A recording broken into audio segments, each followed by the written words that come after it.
वहीं जोशीमठ में भू धसाव का असर बैंकिंग सेवा पर भी पड़ा है। सभी बैंकों की ब्रांचों ने अपनी करोड़ों की करेंसी की शिफ्ट जोशीमठ में संचालित सभी 8 बैंकों की ब्रांचों ने शिफ्ट की है। जरूरी दस्तावेज और करोड़ों की करेंसी शिफ्ट की गई है। गोपेश्वर और कर्णप्रयाग की ब्रांचों में शिफ्ट किया गया है। आरबीआई ने 125 करोड़ की जमा पूंजी जोशीमठ से की शिफ्ट। 125 करोड़ की जमा पूंजी कर्णप्रयाग ट्रस्ट सेंटर में जमा किया गया है। लगातार जोशीमठ में हो रहे भू धसाव का जो असर है वो बैंकों पर भी पड़ा है, जिसके चलते जो सभी बैंकों की ब्रांचें हैं वो अपनी करोड़ों की करेंसी जो है वो शिफ्ट की है। जोशीमठ में संचालित सभी 8 बैंकों की ब्रांचों ने शिफ्ट की है। जरूरी दस्तावेज और करोड़ों की करेंसी शिफ्ट की गई है। गोपेश्वर और कर्णप्रयाग की ब्रांच में इसे शिफ्ट किया गया है। आरबीआई ने 125 करोड़ की जमा पूंजी जोशीमठ से शिफ्ट की है। 125 करोड़ की जमा पूंजी कर्णप्रयाग ट्रस्ट सेंटर में की जमा।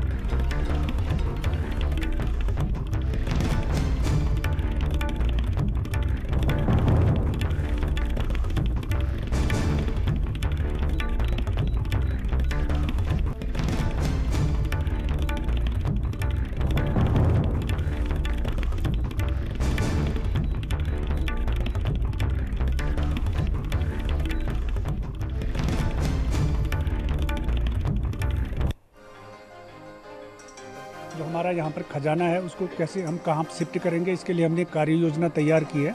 और इस लिहाज से जो पीपल कोटी में हमारा गेस्ट हाउस है वहाँ पर हमने इसके लिए अगर शिफ्टिंग की आवश्यकता पड़ी तो वहाँ पर हमने उसके लिए स्थान तय किया है। और इसके लिए मैंने किस प्रकार से वहाँ पर सुरक्षा इंतजाम होंगे, क्या होंगे, सारी व्यवस्थाएं सुनिश्चित करने के लिए मैंने अधिकारियों को कार्य योजना तैयार करने के लिए कहा है। बद्रीनाथ में लगातार होते भू धसाव को देखते हुए आधा दर्जन से अधिक बैंकों ने अपनी बैंक करेंसी जो करोड़ों में है वह गोपेश्वर और कर्णप्रयाग के बैंकों में शिफ्ट कर दी है। उधर दूसरी ओर आरबीआई ने भी अपनी 125 करोड़ रुपए की करेंसी जो जोशीमठ बैंक में थी उसे कर्णप्रयाग शिफ्ट कर दिया है। इतना ही नहीं, जोशीमठ में भू धसाव को देखते हुए बद्री केदार समिति ने भी बद्रीनाथ की करोड़ों की करेंसी, 30 कुंतल चांदी और 45 किलो सोने को भी पीपल कोटी स्थित अपने गेस्ट हाउस में शिफ्ट करने का निर्णय लिया है। कैमरा पर्सन रमन के साथ मैं हिमांशु वडोनी, भारत समाचार, कोटद्वार।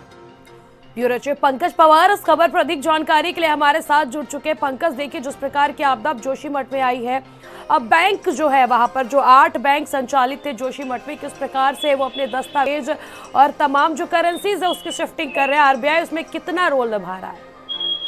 देखिए, बिल्कुल आपने सही कहा। और क्योंकि जिस तरीके के हालात जोशीमठ में हैं और वहां की स्थिति यह है कि अब जब वहां पे लोग ही नहीं रहेंगे तो फिर बैंकिंग व्यवस्थाएं भी कैसी रहेंगी, तो इन तमाम चीजों को शिफ्टिंग किया जा रहा है।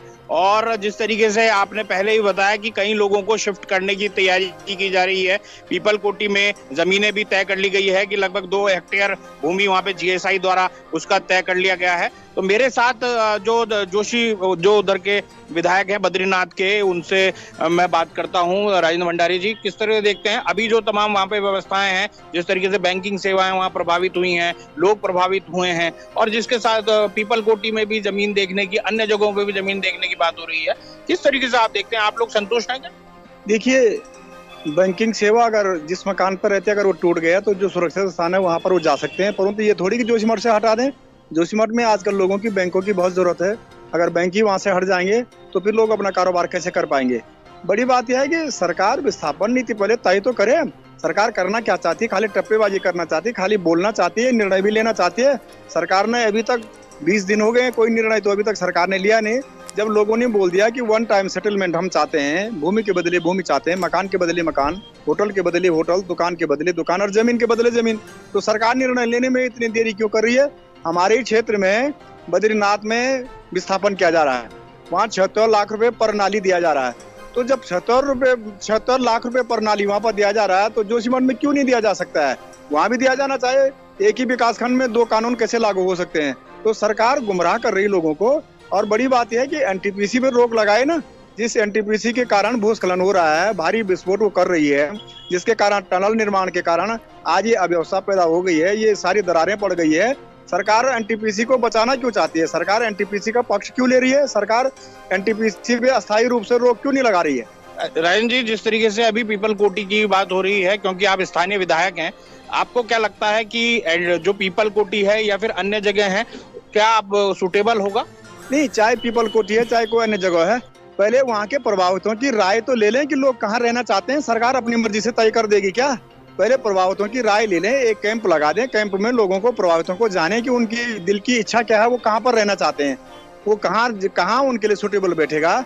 तो आप सरकार अगर एक तरफा निर्णय लेगी तो इसमें कौन मानेगा? एक तरफा निर्णय में थोड़ी मानेगा, प्रभावितों की राय जाननी चाहिए। बिल्कुल, देखिए पंकज, कहीं ना कहीं लोग खुश नहीं है, लोग और अपनी मांग कर रहे हैं। फिलहाल आपका हमारे साथ जुड़ने के लिए बहुत बहुत शुक्रिया।